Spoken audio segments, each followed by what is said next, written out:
Hama dzangu pane chiitiko chaitika chinoshamisa munzvimbo yeMacheke.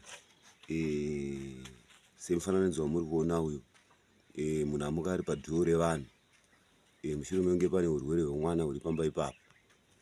Tinzwe zvizere kune varipo panzvimbo kuti chii chaitika. Ichokwadi ndakabva kubhinga nemuzukuru wangu. Ndabva kubhinga nemuzukuru wangu. Ndakatega nditize mbuya awa wakadya mwana wemwana wangu futi wekutanga. Saka izvozvizvi ndiri kushaya kuti ndaite sei inini. Uri kuramba uchiteera mwana wangu wapera asi vari kuramba uchititeera. Inini ndatsapura inini hatini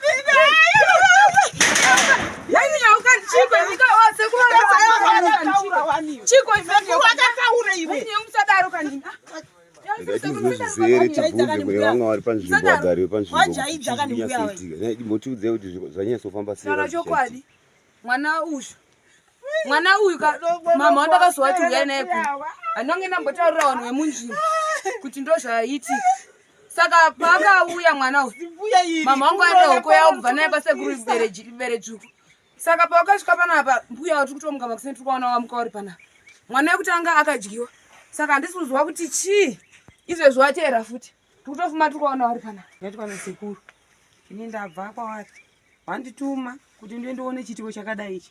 Ivo sekuru ndataura navo wati vari kuuya, ndavafonera wati vari kuuya vachizopedza vega nhau yakaita seiyi. Ndoshoko randatumwa nasekuru.